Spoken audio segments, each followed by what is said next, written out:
श्री स्वामी समर्थ. जय जय स्वामी समर्थ. श्री स्वामी समर्थ. नमस्कार. आपलं दिव्यत्वाच्या शोधात या चॅनलमध्ये स्वागत आहे. आत्ता दत्त भक्तजनांचा सर्वात आवडतीचा सप्ताह म्हणजे दत्त जयंतीचा सप्ताह आता लवकर येणार आहे. दत्त जयंती सप्ताह काळात गुरुचरित्राचे पारायण का करावे, कोठे करावे, कशा पद्धतीने करावे, त्याचे काय नियम आहेत आणि त्याचे आपल्याला काय फळ मिळते हे आपण आजच्या या व्हिडिओमध्ये सविस्तर अशी माहिती पाहणार आहोत.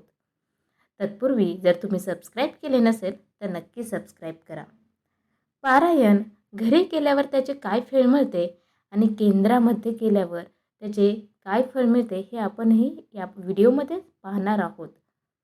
चला तर मग आपल्या या व्हिडिओला सुरुवात करूयात. केंद्रामध्ये आपण गुरुचरित्र पारायणाला का बसावे त्याचे काही कारणं आहेत. समजा एक सेवेकरी एकटाच घरी गुरुचरित्र पारायण करायला बसला तर 7 दिवसात त्याचे फक्त एकच गुरुचरित्र पारायण वाचून पूर्ण होईल.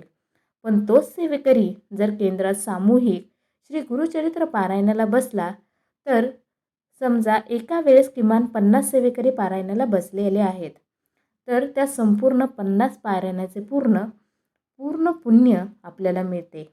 एक सेवेकरी एका वेळेस 50 गुरुचरित्र पारायण वाचू शकत नाही. तोच सेवेकरी जर केंद्रामध्ये पारायणाला सामूहिक पारायणाला बसला तर त्या सर्व पारायणाचे पुण्य आपल्याला मिळते.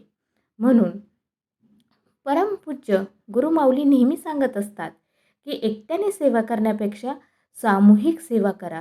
कारण सामूहिक सेवेत प्रचंड मोठी ताकद असते, शक्ती असते. त्यामुळे अनेक मोठमोठे प्रश्न सहजासहजी आपले मार्गी लागतात.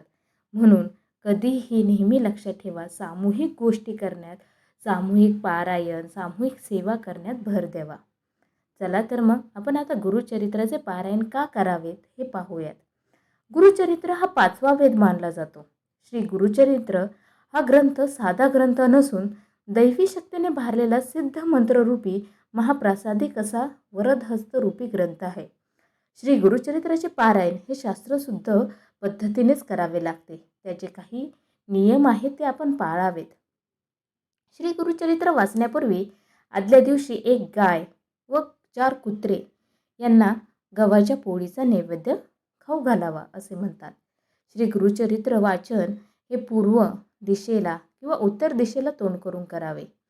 वाचण्यापूर्वी रोज श्री दत्त महाराजांच्या फोटोची व पोथीची पूजा करून एक माळ श्री गायत्री मंत्र, एक माळ श्री स्वामी समर्थ महाराज या मंत्रांचा जप करावा व श्री गणपती अथर्वशीर्ष वाचून पोथी वाचनास सुरुवात करावी.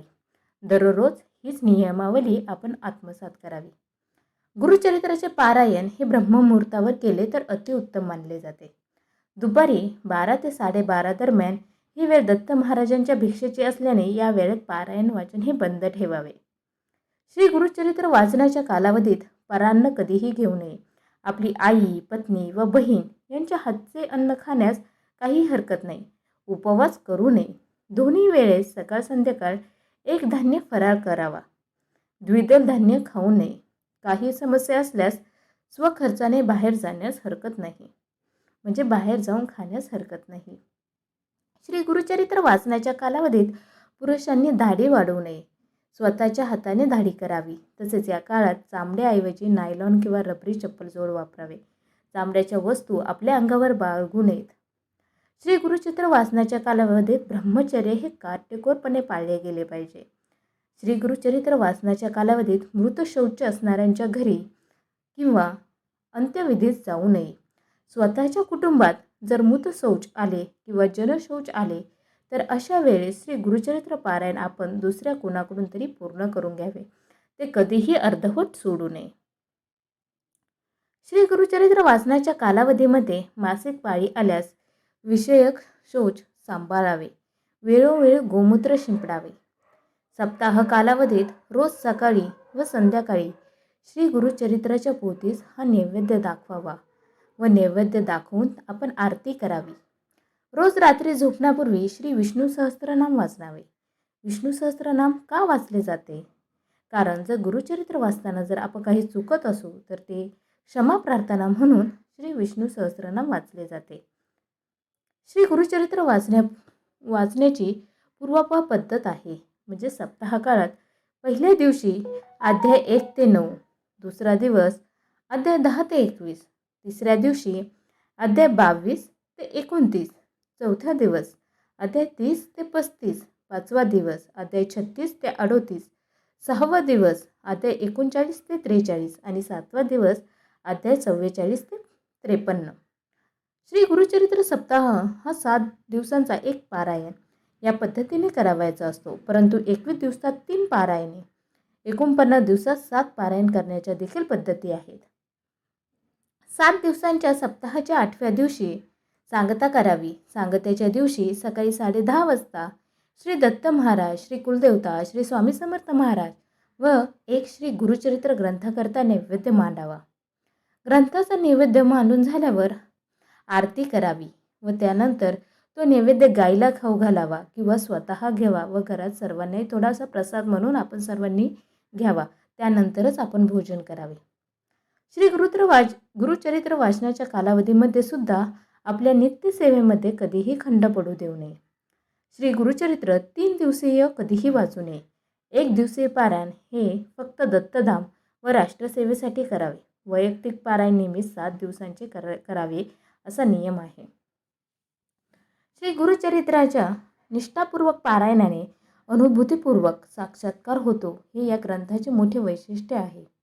दुःखितांना, वेगवेगळ्या प्रकारच्या शापितांना, असाध्य असे आजार झालेल्यांना, जारण मारण, भावनामध्ये इत्यादी ग्रस्त असलेल्यांना, पितृदोष असलेल्यांना श्री गुरुचरित्र हे एकमेव साधन आहे.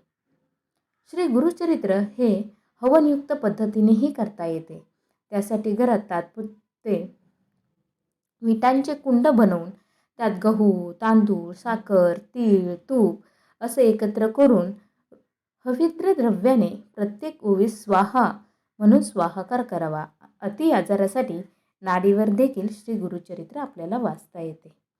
हे झाले श्री गुरुचरित्र वाचनाचे नियम. तर आजचा व्हिडिओ हे कसा वाटला हे नक्की कळवा. तुमचे जीवन नेहमीपेक्षा उंचवण्यासाठी, नवनवीन माहितीसाठी, आध्यात्मिक उन्नतीसाठी, ज्ञानासाठी, पंखामध्ये प्रचंड बळ आणि सामर्थ्य मिळवण्यासाठी आत्ताच आपलं हे भक्तिमय असे दिव्यत्वाच्या शोधात या चॅनलला नक्की लाईक, शेअर आणि सबस्क्राईब करा. श्री स्वामी समर्थ. जय जय स्वामी समर्थ. श्री स्वामी समर्थ. व्हिडिओ आवडल्यास कमेंटमध्ये श्री स्वामी समर्थ लिहायला विसरू नका. श्री स्वामी समर्थ. श्री स्वामी समर्थ.